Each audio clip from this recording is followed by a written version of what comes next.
estamos aqui, mas é de uma forma ou de uma maneira muito especial que a gente está voltando aqui hoje, na semana, ou na verdade a semana se encerrou ontem, né? Mas uns dias próximos ao aniversário da Reforma Protestante. E eu acredito que o texto que a gente vai pensar hoje tem muito a ver com Reforma Protestante. A gente já trabalhou desde Gálatas 1 até agora, que é exatamente 4, 1, 11, e veio a calhar exatamente esse texto, que tenho certeza que vai cair bem no que tange a reforma. Para isso, se você não abriu sua Bíblia ainda, eu peço que você abra em Gálatas capítulo 4. Nós vamos fazer a leitura de todo o texto, versículo 1 até o versículo 11. E eu peço que você acompanhe comigo a leitura da Sagrada Escritura. Diz o seguinte, irmãos: digo, pois, que durante o tempo em que o herdeiro é menor, em nada difere do escravo, posto que é ele senhor de tudo. Mas está sob tutores e curadores até o tempo predeterminado pelo Pai. Assim também nós, quando éramos menores, estávamos servilmente sujeitos aos rudimentos do mundo. Vindo, porém, à plenitude do tempo, Deus enviou seu Filho, nascido de mulher, nascido sob a lei, para resgatar os que estavam sob a lei, a fim de que recebêssemos a adoção de filhos. E porque vós sois filhos, enviou Deus ao nosso coração o Espírito de seu Filho, que clama, Abba, Pai. De sorte que já não és escravo, porém filho, e sendo filho também herdeiro por Deus. Outrora, porém, não conhecendo a Deus, servíeis a deuses que por natureza não o são. Mas agora que conheceis a Deus, ou antes, sendo conhecidos por Deus, como estáis voltando outra vez aos rudimentos fracos e pobres, aos quais de novo quereis ainda escravizar-vos? Guardeis dias e meses, e tempos e anos. Receio de vós tenha eu trabalhado em vão para conosco. Senhor, eu te peço humildemente, que num texto que aparentemente não diz nada com nada, o Senhor possa falar aos nossos corações, de maneiras que saiamos daqui entendidos, edificados, por meio do Teu Santo Espírito, operando através da Tua Palavra. Seja conosco nessa noite, te oro em nome de Jesus. Amém. Meus irmãos, após a Revolução Russa, em 1917, a família Romanov, que era a família do czar Nicolau II da época, ela foi executada em 1918. E aí, durante alguns tempos, algumas décadas, na verdade, surgiram alguns rumores de que uma das filhas pertencentes à família Romanov, chamada Anastasia, ela havia sobrevivido ao massacre. Quando chega em 1920, 2 anos depois que a família tinha sido executada, pela primeira vez na história apareceu uma mulher dizendo exatamente que era a filha, a Anastasia. Essa mulher chamada Anne Anderson, na verdade Anna Anderson.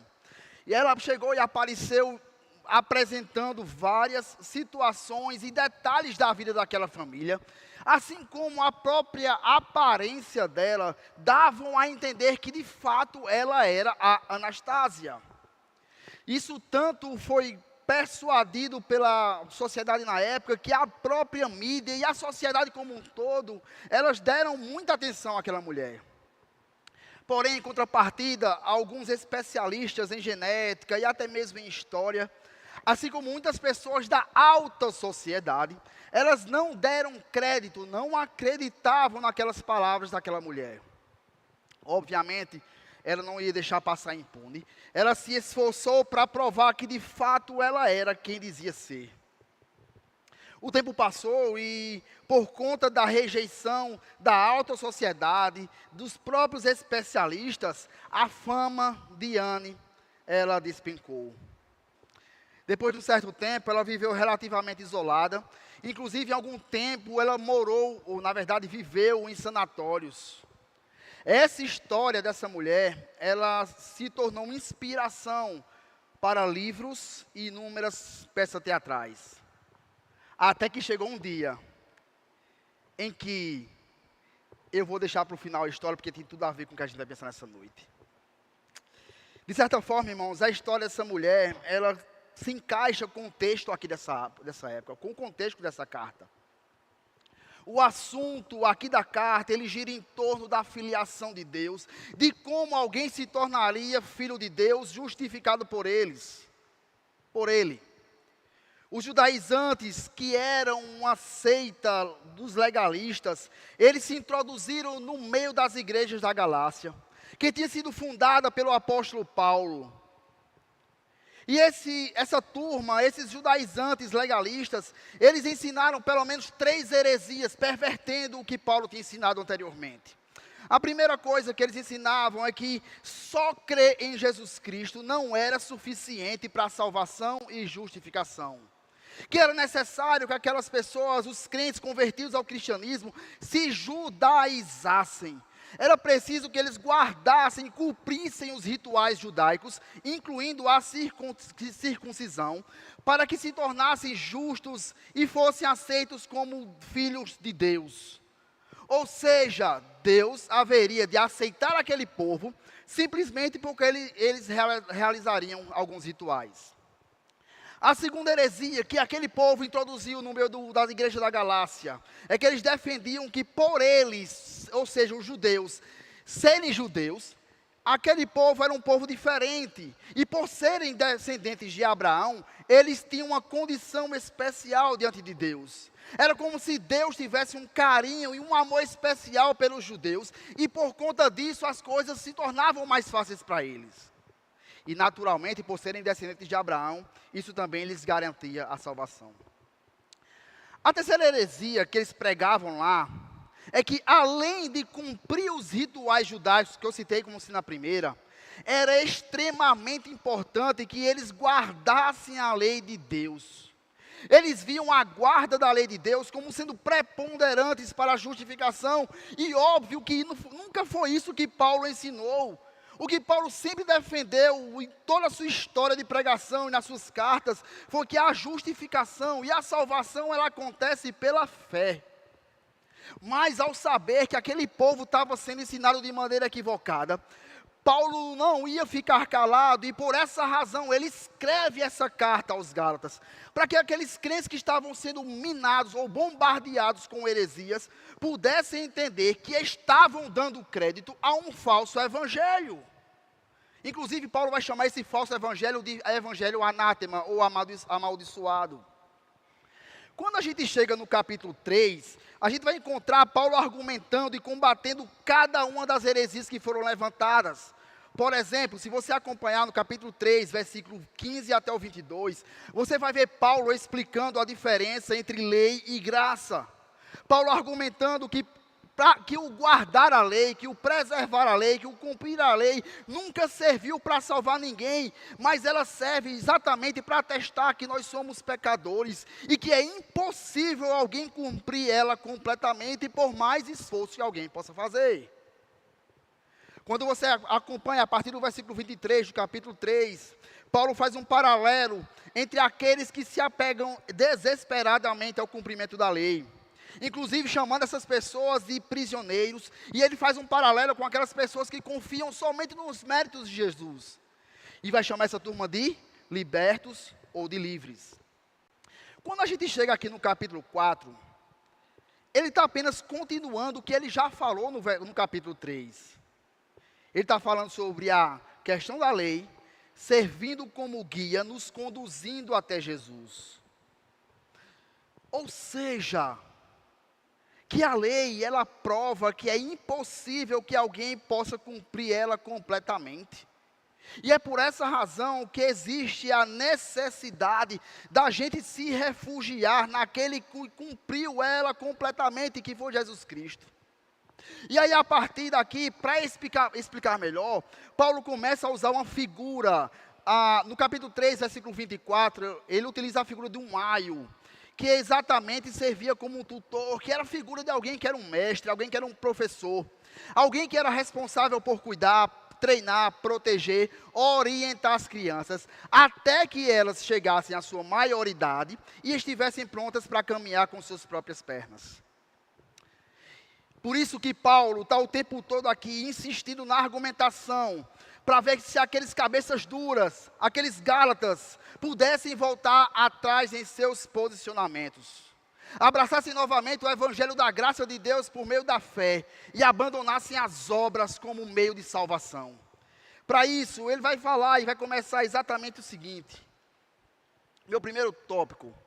De crianças a herdeiros, versículo 1 até o versículo 3, mas nós vamos fazer a leitura novamente em versículos 1 e 2.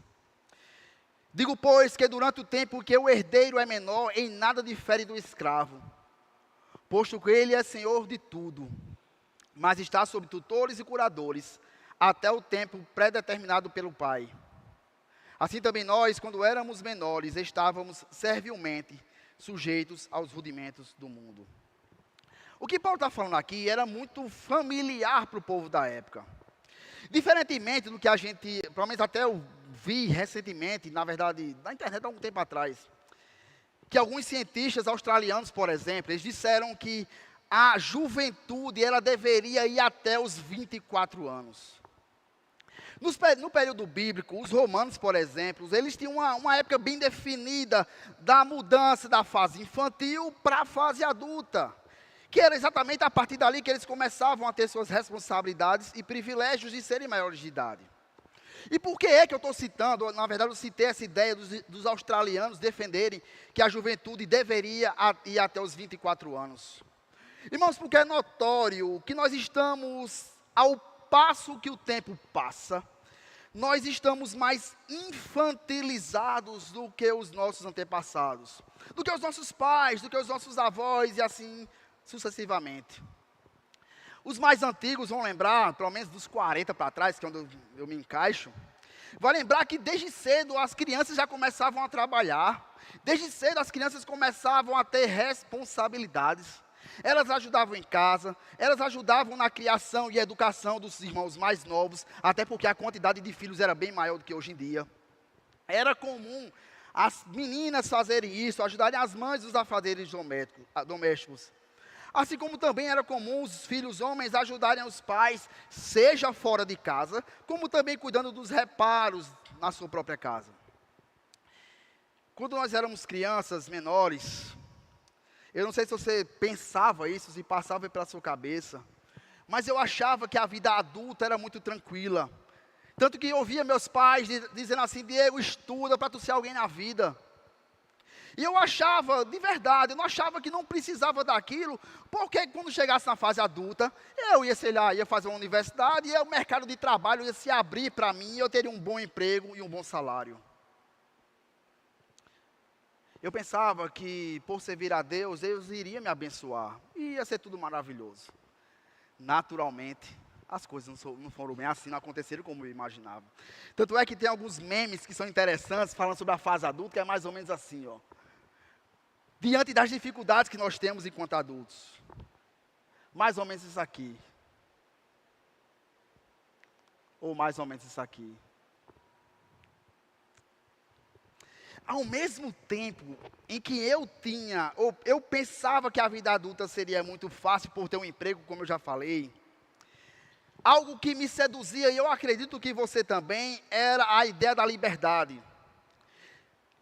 Eu imaginava, como eu creio que você também pensava assim, que eu desejava sair da casa dos meus pais para ter liberdade, para poder chegar a hora que eu quisesse em casa, sem que eles pegassem no meu pé sobre a hora que eu iria chegar.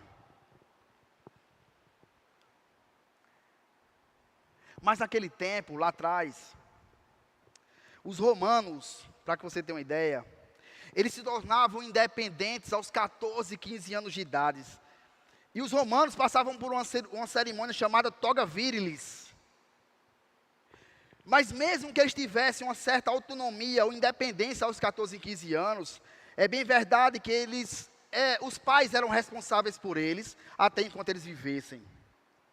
E é interessante para os romanos também, nessa cerimônia que eu acabei de citar o nome, os meninos e as meninas levavam seus brinquedos para ela e eram oferecidos em forma de sacrifício ao Deus deles, como um símbolo de deixar a sua infância para trás. Já os gregos, com 18 anos, os garotos, os homens, os meninos, iniciavam suas vidas adultas.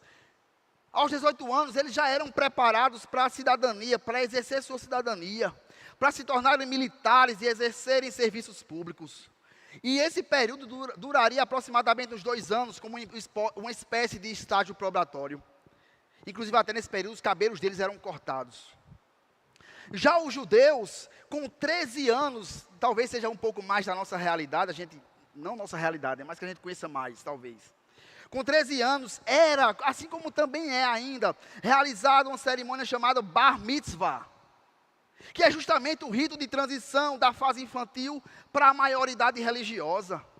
Sabe por quê? Porque a partir desse instante, aquelas crianças com 13 anos, elas tinham a obrigação de cumprirem a Torá. Inclusive, uma das orações que os pais realizavam no Bar Mitzvah, é exatamente essa aqui, ó. Opa, deixa eu voltar aqui. Bendito sejas, ó Deus, que tirou de mim a responsabilidade desse menino. Dando a ideia que a partir dali, o filho tinha total responsabilidade sobre a sua vida religiosa. Apesar que a sua responsabilidade civil só vinha a partir dos 18, 20 anos. E por que, irmãos, que eu estou citando essas histórias? Porque o ponto aqui, que Paulo está tratando nesse momento aqui, é sobre a transição de crianças para maiores de idade. Antes daquelas crianças chegarem ao momento de realmente assumirem as devidas responsabilidades, as crianças eram cuidadas por outras pessoas. Você observa, versículo 1, 2, não vou ler todo, mas assim, ó, durante o tempo em que era herdeiro, e que o herdeiro é menor, em nada difere do escravo, e está sobre tutores e curadores. Ou seja, ainda que a criança fosse de muitas posses, ela só poderia assumir os seus bens quando o pai predeterminasse que ele deveria assumir. Quando ele tivesse a capacidade de gerir absolutamente tudo, quando estivesse preparado para tudo. Até então, aquela criança ela era guiada, cuidada, educada, disciplinada pelos tutores e curadores. Que no capítulo 3, versículo 24, já citei, era chamado de aio, ou paidagogo, ou pedagogo. E essas crianças não poderiam tomar posse e administrar o seu, enquanto não chegasse esse tempo. Os tutores, para que vocês possam ter ideia, que é citado aqui, eles ficavam responsáveis pela criação, educação, cuidado das crianças até os 14 anos. E dos 14 até os 25 anos, normalmente quem assumiam eram os curadores. A ideia é que cada um, tutores e curadores, pudesse auxiliar essas crianças em cada faixa etária, de forma que preparassem a criança a chegar à sua maturidade. Mas, até chegar lá, essas crianças elas eram tratadas como escravos. Parece que não tem muito a ver com o que Paulo está tratando sobre lei, sobre cumprimento da lei. Mas observe o que o versículo 3 vai nos dizer. Assim também nós, quando éramos menores, estávamos servilmente sujeitos aos rudimentos do mundo. O que Paulo está fazendo aqui é uma aplicação espiritual. Se ele estava dizendo que, assim como uma criança era governada por meio de regras, por meio de preceitos, guiados por tutores e curadores, antes de sermos alcançados pelo evangelho verdadeiro, nós estávamos escravizados, nós estávamos presos, e nós fomos ensinados, irmãos, nós fomos orientados o tempo todo, ao longo da nossa vida, a sermos aceitos pelo Senhor.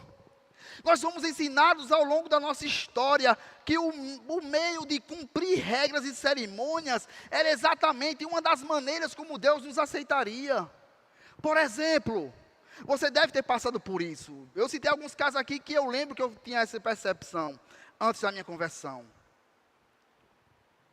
Nós somos ensinados que precisaríamos ser batizados numa determinada igreja para nós não morrermos pagãos. Nós somos ensinados em muitos lugares, em muitas igrejas, que era necessário dar o dízimo para que pudéssemos alcançar o favor de Deus. Nós somos ensinados ao longo de nossa história que era necessário irmos para a igreja todo domingo, ou um dia específico, para que Deus pudesse, na sua chamada celestial, colocar a presença e nos desse a salvação. Nós somos orientados a fazermos boas obras para que alcançássemos uma evolução espiritual. Nós somos ensinados a fazer parte de uma determinada igreja e que somente nessa igreja você conseguiria alcançar a salvação. Nós somos ensinados, antes de conhecermos o evangelho verdadeiro, que não deveríamos mentir, adulterar, cobiçar, obedecer pai e mãe, para que assim Deus pudesse nos aceitar. E você percebe, irmãos, que essas coisas são ensinadas fora do contexto de cristianismo bíblico. Que você precisa fazer isso, você precisa fazer aquilo, você precisa se abster de determinadas coisas. E o que Paulo está dizendo aqui é que em outros tempos, em outras épocas, nós estávamos presos a esses rituais de fazermos coisas para sermos aceitos por Deus. E se alguém defende esse tipo de pensamento, que é o que Paulo está dizendo aqui, essa pessoa está presa, essa pessoa é escrava da lei. O problema, irmãos, é que o homem natural está tão cego, que ele acha que pode comprar o favor divino. Muitos homens que não têm o conhecimento verdadeiro do Senhor, acham que podem comprar a filiação de Deus. As pessoas acham que falsificando um teste de DNA e apresentando a Deus, Deus vai dizer assim: ah, meu filho, que legal, você então vai ser meu filho a partir de então. São homens carregados de ódio, soberba, amor próprio, malignidade, buscando ganhar a salvação de um Deus santo. Como se Deus se impressionasse com performance. Os homens tentam de toda forma forçar a barra e se aproximar de Deus, usando armas e ferramentas que o próprio Deus despreza. Eu quero que você abra, se assim possível for, em Isaías, capítulo 1, versículo 11 até o 16.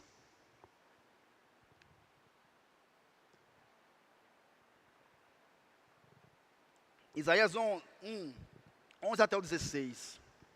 Para você ver como Deus leva a sério essa questão do pecado e do desejo desenfreado de querer servir a Deus de toda forma. Observa: de que me serve a mim a multidão dos vossos sacrifícios, diz o Senhor. Eu estou farto dos holocaustos de carneiros e da gordura de animais cevados, e não me agrado do sangue de novilhos, nem de cordeiros, nem de bodes. Quando vindes para comparecer perante mim, quem vos requereu o só pisardes dos meus átrios? Não continueis a trazer ofertas vãs. O incenso é para a minha abominação, e também as festas da lua nova, os sábados e a convocação das congregações. Não posso suportar a iniquidade associada ao ajuntamento solene. As vossas festas da lua nova e as vossas solenidades, a minha alma as aborrece. Já me são pesadas, estou cansado de as sofrer. Pelo quando estendeis as mãos, escondo de vós os olhos. Sim, quando multiplicais as vossas orações, não as ouço, porque as vossas mãos estão cheias de sangue. E o que Paulo está fazendo aqui é alertando os Gálatas que estavam abraçando esse falso evangelho. É como se ele dissesse mais ou menos assim: vocês estão malucos, é? Por que é que vocês querem voltar a estar debaixo de regras e preceitos e doutrinas que dizem que você precisa fazer isso ou aquilo para ser justificados por Deus?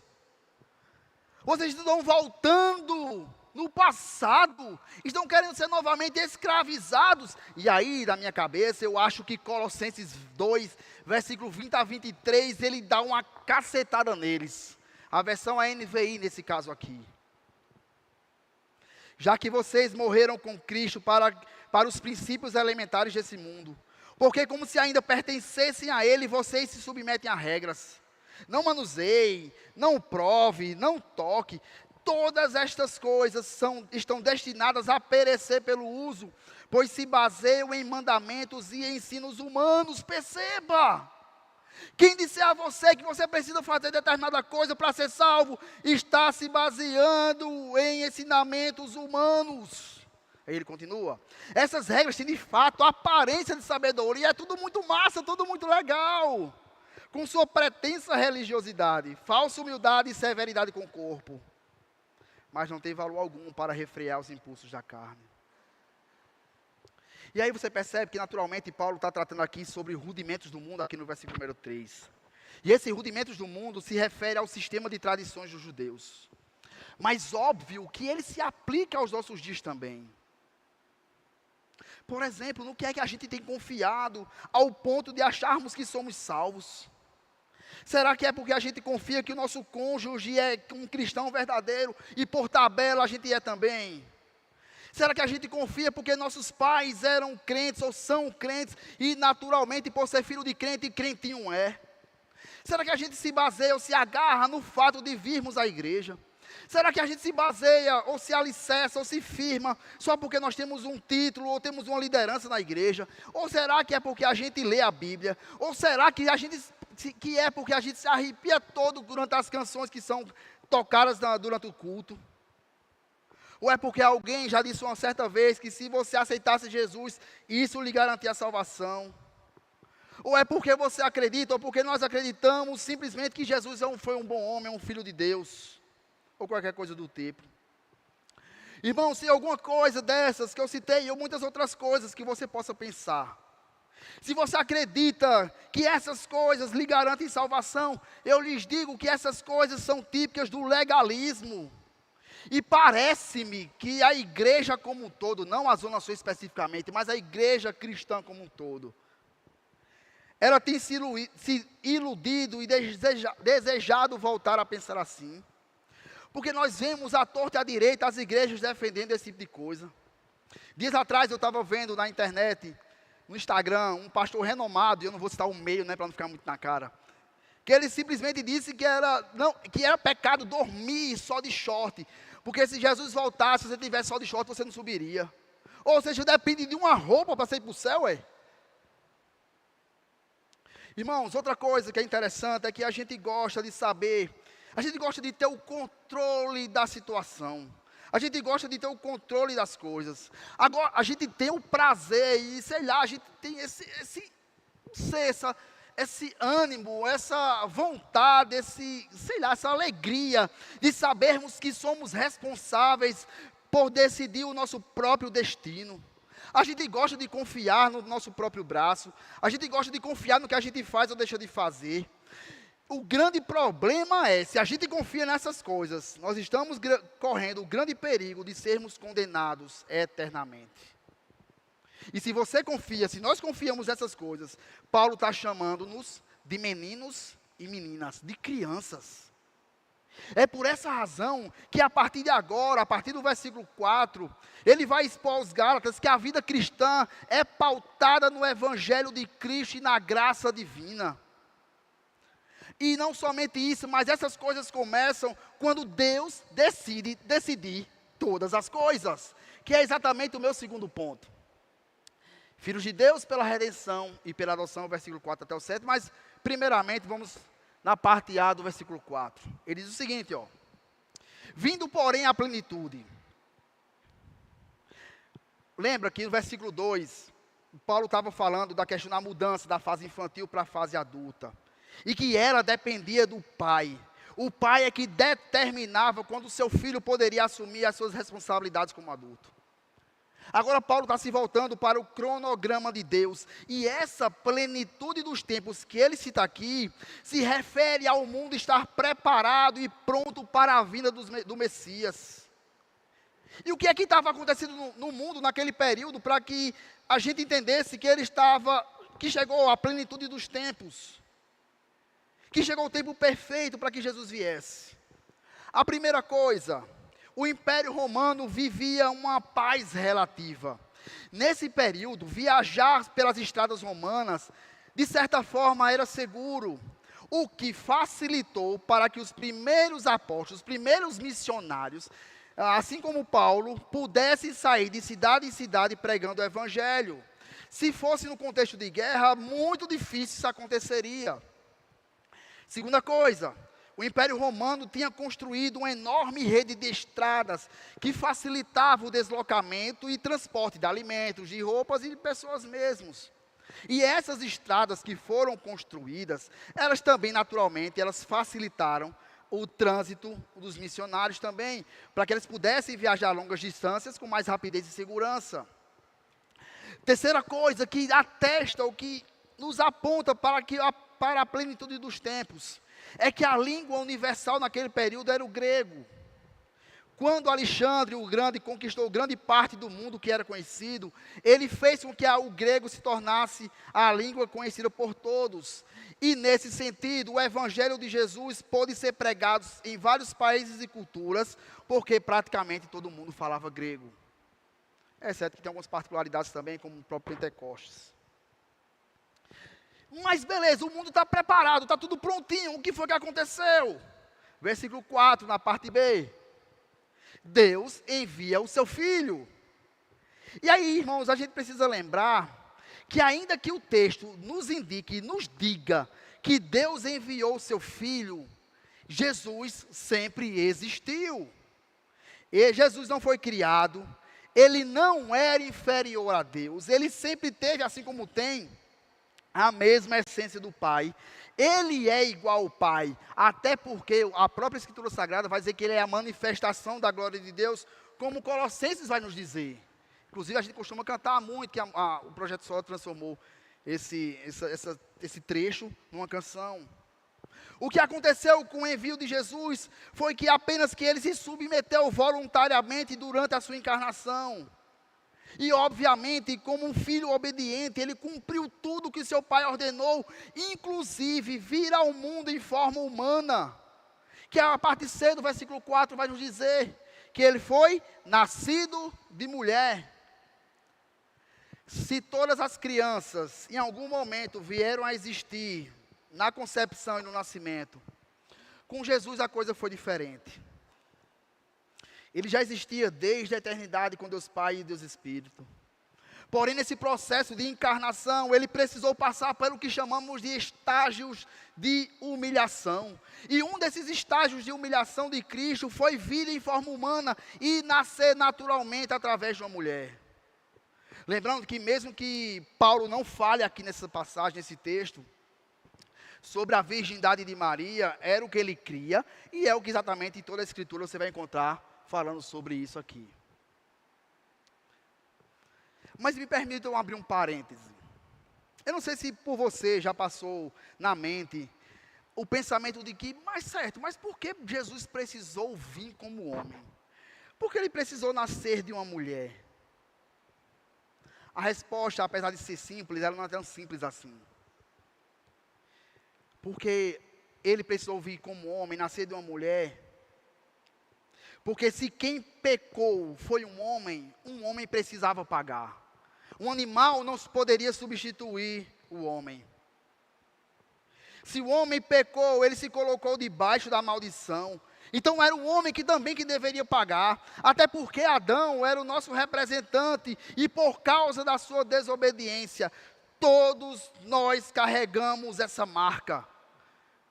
Ainda que vejamos, falamos, pensamos, desejamos, o homem natural está morto em seus delitos e pecados, é o que chamamos de depravação total. E por essa razão, Jesus também precisava ser o nosso representante para viver em nossa condição, para que pudesse obedecer perfeitamente à lei. E naturalmente aquelas pessoas que se unem a Cristo, só depois disso é que podem ser encontrados como justos por Deus. Ou seja, ser justificado por Deus implica em você estar unido a Cristo. É exatamente o que Romanos 5,19 vai nos dizer.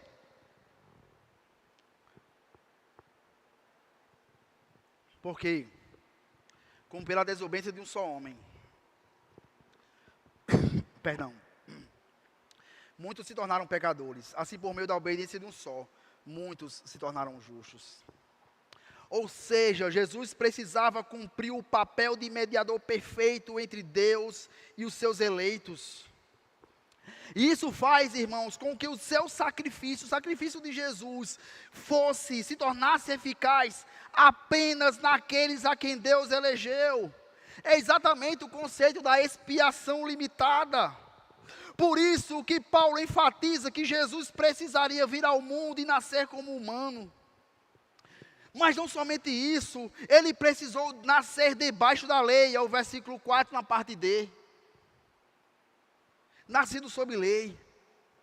Isso quer dizer, irmãos, que Jesus precisou nascer e cumprir a lei que o primeiro Adão quebrou. A própria Escritura nos diz que Jesus não veio para anular a lei, mas ele veio para cumprir. E o que é mais magnífico nisso tudo é que ele cumpriu completamente cada ponto da lei.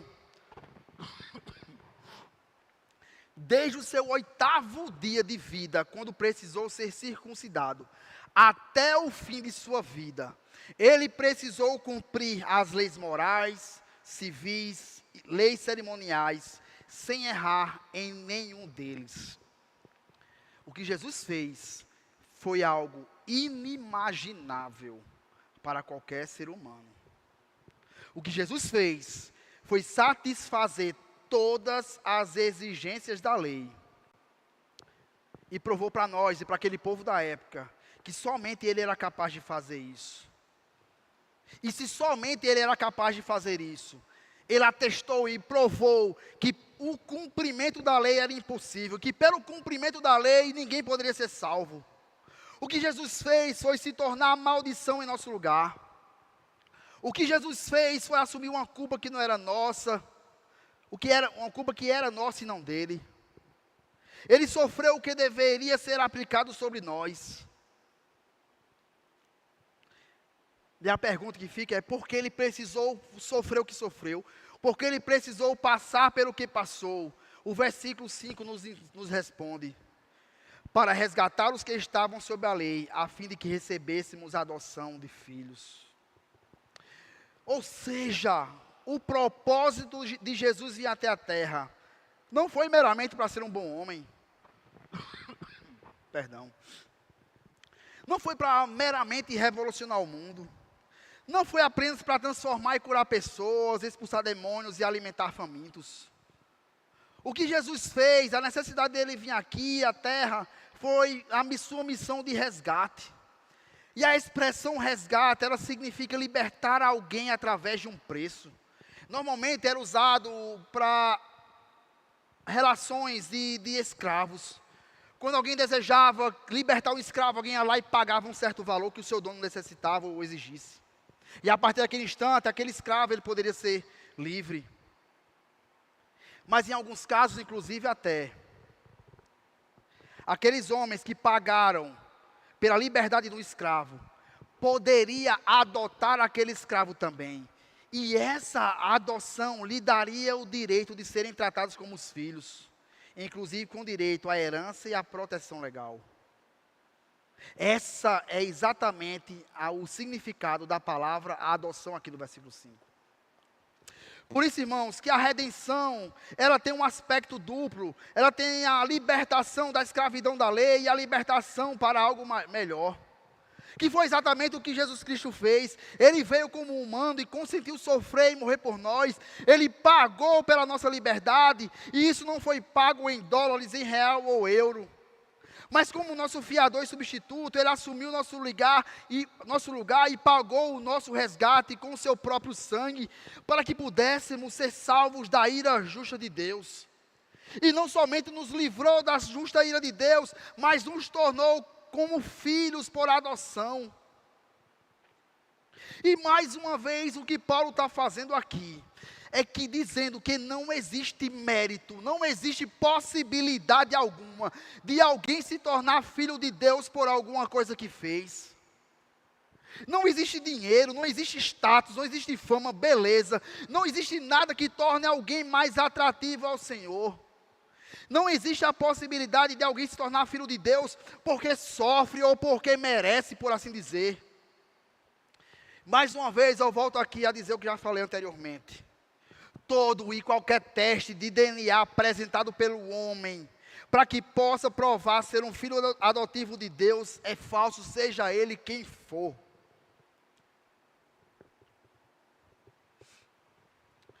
Mas como é que a gente sabe? Como a gente pode saber se de fato somos filhos de Deus? Como é que a gente sabe? Quais são as evidências que nós temos para comprovarmos que fomos adotados pelo Senhor e fazemos parte da sua família? O versículo 6 nos responde: e porque vós sois filhos, enviou Deus ao nosso coração o Espírito de seu Filho que clama Abba Pai.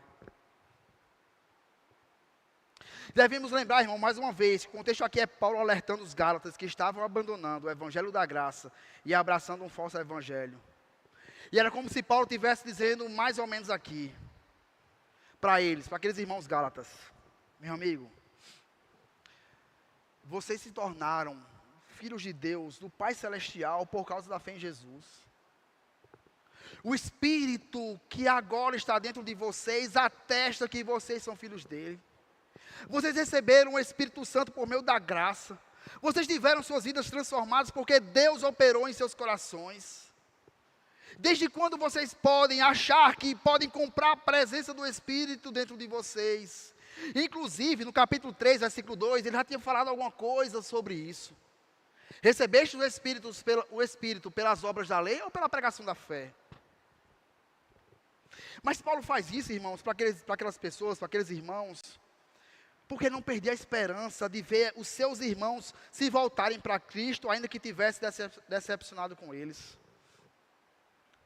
O que Paulo está fazendo aqui é argumentar que todo o processo de salvação, ele aconteceu em primeiro lugar, porque no plano eterno de Deus, Jesus Cristo viria. E isso só se concretizou no coração do homem quando Deus deu o seu próprio Espírito para converter o coração. Porque de fato o que torna alguém uma nova criatura é o Espírito Santo. Alguém só se torna filho de Deus genuinamente porque Deus lhe dá o Espírito. É o que Romanos 8:11 vai nos dizer. Ezequiel talvez seja o mais claro sobre isso: dar-vos-ei coração novo, e porei dentro de vós espírito novo, tirarei de vós o coração de pedra, e vos darei o coração de carne, porei dentro de vós o meu espírito, e fareis que andeis os meus estatutos, guardeis os meus juízos e observeis.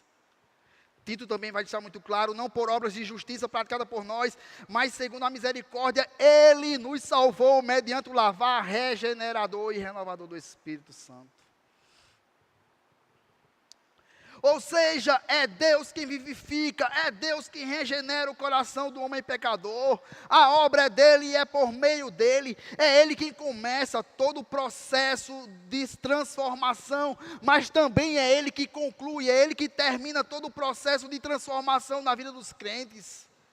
E essa transformação, ela acontece no coração do homem. Que o coração do homem nada mais é do que o centro e a sede do caráter humano. É no coração onde moram os pensamentos, emoções, vontades, motivações. E se esse coração é mudado, a nova vida não vem de algo exterior. Se é algo que nasce de dentro para fora, não pode ser algo de fora para dentro. Não é algo que alguém vai lutando até que tenha a sua vida mudada. Mas é algo que vem do interior, que vem do Espírito Santo. E quando de fato Deus resolve agir em nossa vida, Ele transforma a nossa personalidade, nossos pensamentos, as nossas ações, a nossa maneira de enxergar o mundo, a nossa maneira de pensar, de sentir. Ele muda também as nossas emoções. É por essa razão, que não é difícil a gente encontrar algumas pessoas que anteriormente tinham uma conduta reprovável. E quando se converte, quando verdadeiramente Deus age no seu coração, aparece um outro para dizer assim: agora fulano só está querendo ser crente.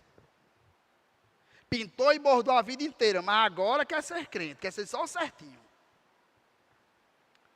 Mas isso acontece, irmãos, em muitas pessoas que inclusive nunca desejaram se converter. Muitas dessas pessoas têm uma verdadeira aversão ao Evangelho, talvez você seja uma dessas pessoas. Quando Deus resolve manifestar a sua graça, é impossível que alguém resista a ela, que é o que nós conhecemos como graça irresistível. E aí, irmãos, quando essa transformação ela acontece, o próprio Deus testifica com o nosso espírito que nós somos adotados, que nós somos seus filhos adotivos, e não somente isso, mas que nós somos seus herdeiros. E a resposta que nós damos a esse amor que foi derramado em nós é exatamente o amarmos também, e é criado uma comunhão que nunca teve antes, e essa comunhão é tão íntima, mas tão íntima com o Pai Celestial, que junto com o Espírito nós podemos dizer, Abba, Pai, que é uma expressão como se fosse paizinho no nosso português. Detonando exatamente, ou na verdade denotando exatamente algo que é íntimo, alguém que tem confiança, que tem intimidade e comunhão com esse Deus. Mas isso só acontece com quem de fato foi alcançado pela graça e depositou a fé em Cristo e assim se tornou seu filho. É por isso que no versículo 7 ele vai dizer exatamente isso. De sorte que você já não é mais escravo, porém filho, e sendo filho, também herdeiro por Deus. E aí vamos ao nosso terceiro ponto. A nova identidade e os velhos caminhos. Versículo 8 até o versículo 11. O que Paulo vai fazer aqui do versículo 8 até o 11 é uma repreensão muito amorosa com aquele povo. O que Paulo está fazendo o tempo todo aqui é convencer aquele povo de que eles estavam fazendo uma burrada, que estavam dando ouvidos a um falso evangelho. E Paulo faz isso lembrando, ou fazendo com que eles lembrem quem eles eram antes da conversão. E quem eles se tornaram depois da sua conversão. Observe o versículo 8 que vai dizer. Outrora, porém, não conhecendo a Deus, servíeis a deuses que por natureza não são. Mais uma vez, Paulo está voltando ao tempo antes da conversão daquele povo. Paulo, quando foi pregar em Gálatas e fundar suas igrejas, na Galácia, que era uma região, ele fez isso por volta do ano 47, 48 e 49, ali depois de Cristo. E essa carta foi escrita 2, 3 anos depois. E antes que eles fossem transformados por Deus, antes que Paulo pregasse para eles não conheciam o Senhor. Eles eram totalmente ignorantes sobre o verdadeiro Deus. Aquele povo estava cheio de superstições e adorando a falsos deuses. Inclusive, muitos desses deuses eram frutos da imaginação humana. Mas aquele povo, ele achava que estava fazendo a coisa certa. Aquele povo, antes da conversão genuína, acreditava que estava buscando o Deus verdadeiro, assim como acontece hoje em dia também com muitas pessoas. Eu tenho a certeza que você não tem contato somente com pessoas que são crentes. Você conhece pessoas ímpias também. Pessoas que já foram crentes, disseram que eram crentes e se desviaram também.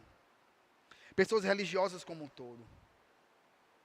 E nós conhecemos pessoas que simplesmente resolveram criar métodos próprios para buscar a Deus. E um Deus que é criado pela própria mente deles. Um Deus que atenda às suas expectativas. Um Deus que sirva para lhe satisfazer. Você vê isso muito claramente. Eu não vou dizer que é igreja, porque não é igreja, né? A gente chama de igreja, mas igrejas como universal do reino de Deus, igreja mundial do poder de Deus. O povo vai para lá buscando o que Deus satisfaça os seus prazeres. E quando eu digo prazer, não é o prazer sexual, nada disso, não se dá assim de trazer uma cura, de trazer uma prosperidade financeira. O povo busca Deus somente com isso, com essa percepção, e cria na cabeça deles a ideia que Deus serve para isso.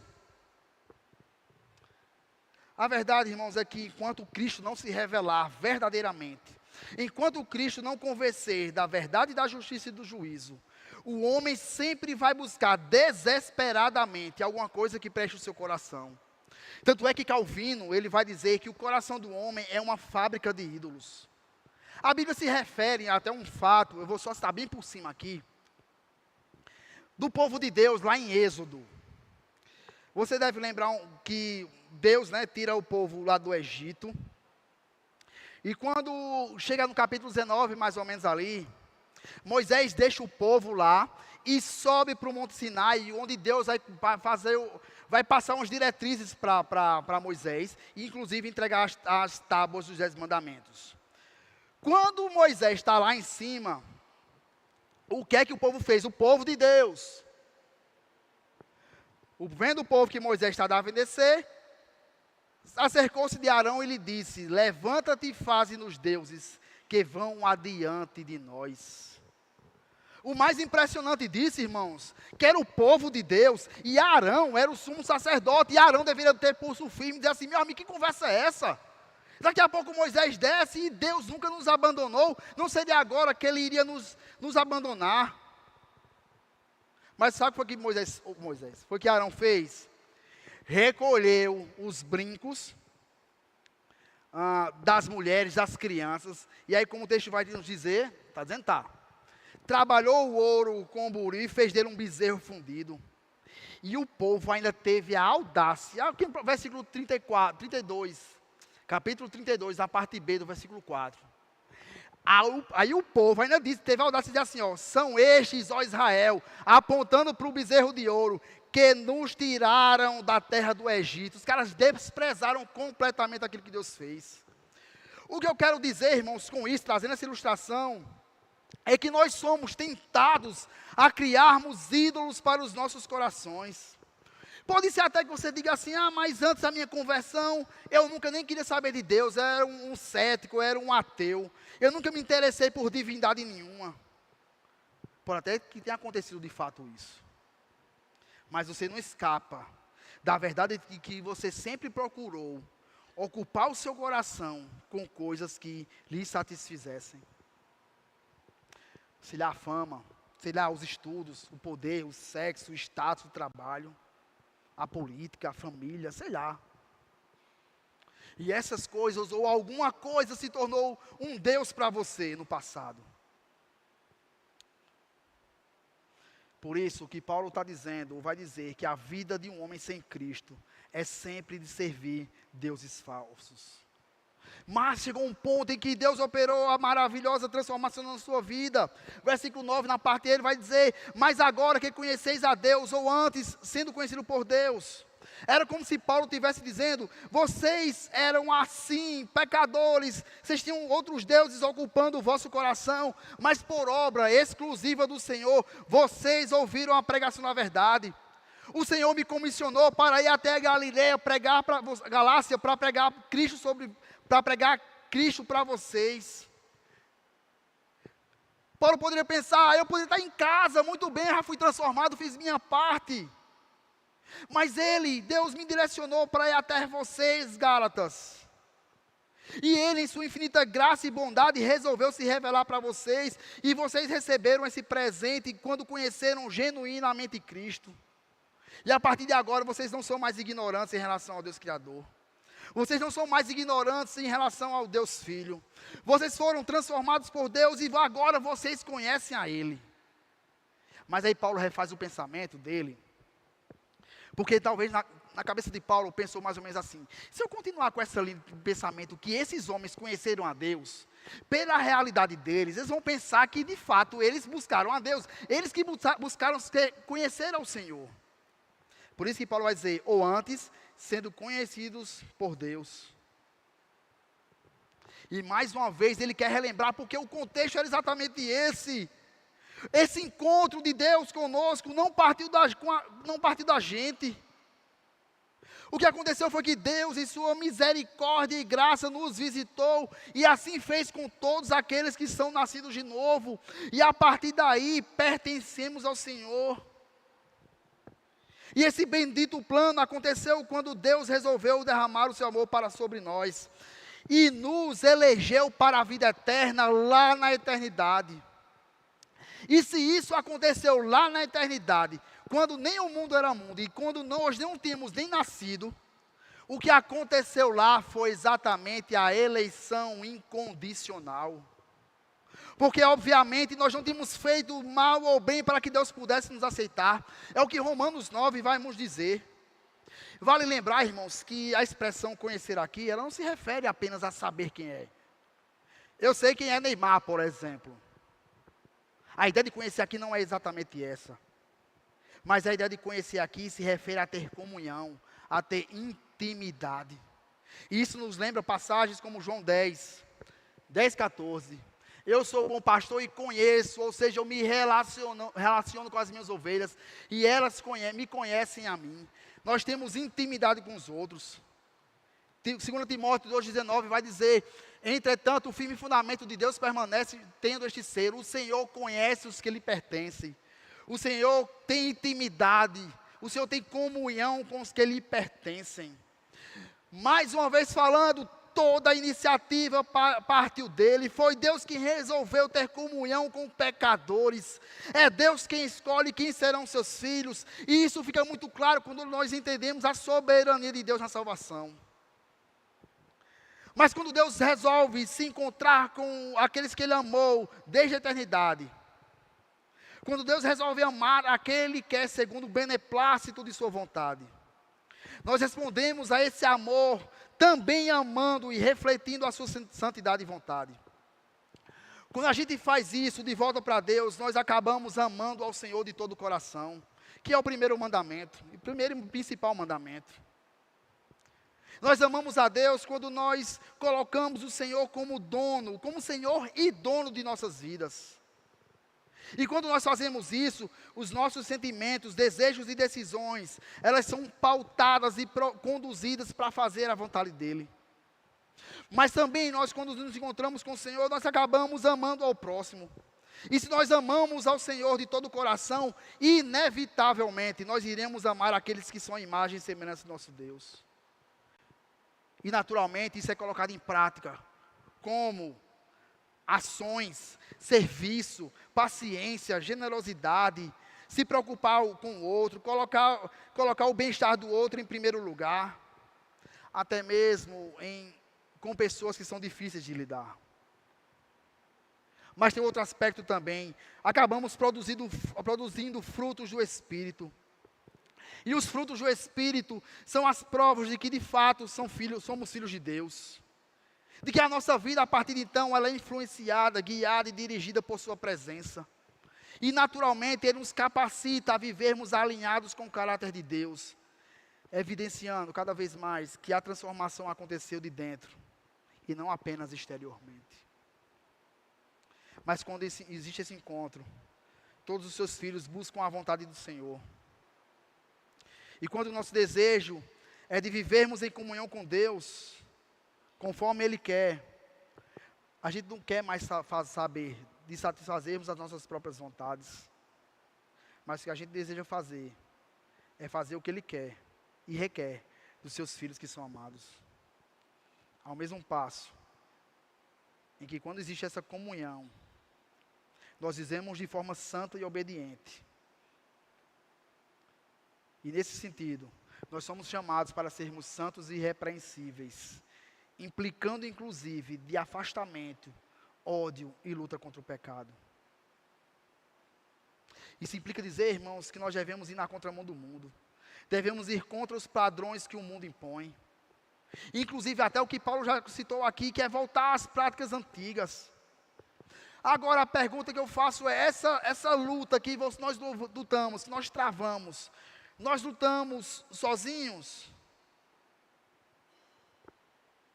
Nós passamos esses perrengues, essas dúvidas, esses lamentos, esses questionamentos de forma sozinho? Obviamente que não.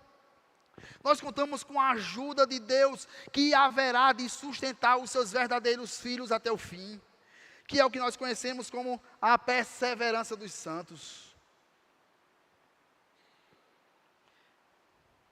Mas o temor de Paulo, voltando para o ponto aqui, é que aquelas pessoas estivessem desprezando a graça do Senhor. Por isso que ele vai dizer no versículo 9, na parte B até o 11, como é que vocês estão voltando outra vez aos rudimentos fracos e pobres, aos quais de novo quereis ainda escravizar-vos, guardar dias e anos, dias e meses e tempos e anos. Receio de vós, tenham trabalhado em vão para convosco. Irmãos, o que a gente está encontrando aqui é um verdadeiro servo de Deus, preocupado com a vida espiritual dos seus filhos na fé. Permitam-me dizer isso, mas a verdadeira preocupação não deve saber se a igreja está cheia de atividades, ou se a igreja é composta de programas, se a igreja está arrecadando bens, se a igreja está cheia de pessoas. Essas coisas de fato elas são legítimas e são boas. Mas acima de qualquer coisa, a principal preocupação é vermos pessoas convertidas, pessoas que estão unidas a Cristo, pessoas que fazem parte da igreja, mas que de fato foram transformadas por ela, e que de fato estão em comunhão com o Senhor, pessoas que foram alcançadas pela graça, e amam a Deus, e amam a Cristo acima de qualquer coisa. Você vai lembrar, e é o voto que eu sei lá no comecinho lá, o sistema de obras foi exatamente um dos pontos centrais combatidos na Reforma Protestante, onde a Igreja Católica Apostólica Romana dizia que você poderia alcançar o favor de Deus fazendo certas coisas. Muitos anos antes, Paulo já escrevia aos Gálatas, combatendo exatamente o que foi dito na Reforma Protestante. Na verdade, o que a Igreja Católica Apostólica Romana defendia. E levantou a bandeira dos 5 solas. Vou encerrar agora. Vocês lembram, né, que eu voltando ao começo mesmo, da história lá de trás. Um pouco da história da família dos Romanov, que foi executada depois, um ano depois da Revolução Russa. Alguns anos depois, surgiu uns rumores de que uma das filhas daquela família tivesse sobrevivido. Alguns anos depois disso, surgiu uma mulher chamada Ana Anderson, exatamente essa mulher aí, dizendo que ela era exatamente a Anastásia, e ela requeria os direitos que lhe cabiam. Ela apresentou diversas situações e detalhes da vida da família. Ela parecia exatamente com a Anastásia, o que indicava exatamente que ela poderia ser de fato essa mulher. Você lembra que eu falei que muitos dos especialistas da época, genética e história, contestaram ela, ao ponto de que a fama dessa mulher caiu, ainda que ela fizesse muito barulho na época. Depois disso, ela viveu relativamente isolada em alguns sanatórios. E eu falei também para vocês que ela se tornou inspiração para vários livros e peças teatrais. Essa mulher aqui, ela morreu em 1984, 4 anos depois que eu nasci. Quando foi com 10 anos depois, em 1994, depois de alguns exames de DNA em seus restos mortais, pasmem, ficou comprovado que de fato aquela mulher não era a Anastásia. Ela não era a Anastásia. Aí, qual o sentido na história aqui toda? Porque talvez a gente imaginasse, né? Não, ela de fato era filha, comprovou-se, mas ela não era filha. Sabe por que eu contei isso para vocês, irmãos? Porque o tempo pode passar, nós podemos servir na igreja, nós podemos ajudar as pessoas, nós podemos lutar por justiça, usarmos nossos melhores dons e habilidades, como talvez ninguém possa usá-los. E talvez mesmo assim, ainda não sermos um filho de Deus. E o que é mais triste para essas pessoas, não sei se é o seu caso, é que quando tudo acabar, você ainda vai, sei lá, lutar, você vai gritar, você vai apresentar um teste de DNA e exigir do Senhor, do nosso Deus, os seus direitos, porque você fez alguma coisa e aconteceu. Tal como aconteceu em Mateus 7. Senhor, profetizamos em Teu nome expelimos demônios, em Teu nome nós fizemos muitos milagres.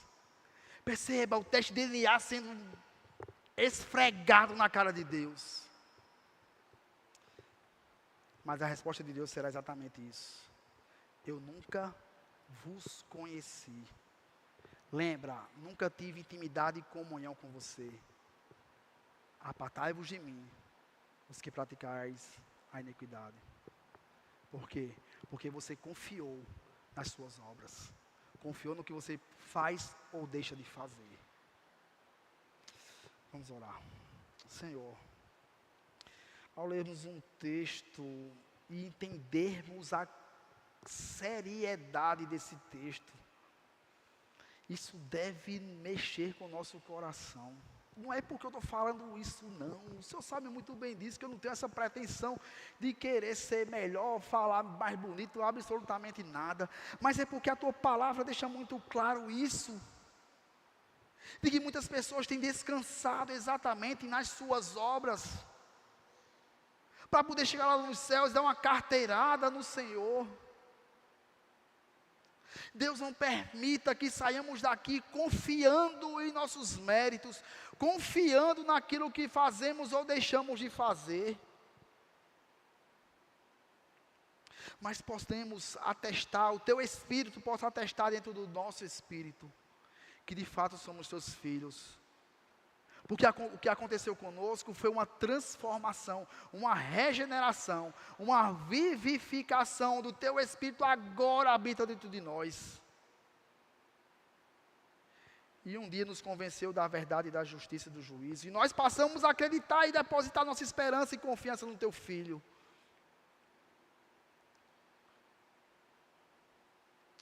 Muito obrigado, Senhor. Muito obrigado pela bondade Tua em nos resgatar.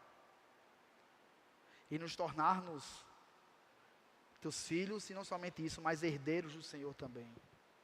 Que possamos valorizar tudo aquilo que o Senhor fez por nós. Valorizar o sacrifício de Cristo na cruz. E possamos amá-lo com todo o nosso entendimento e nossa alma. Seja conosco, Senhor. É o que eu te oro. Muito agradecido. Em nome de Jesus. Amém.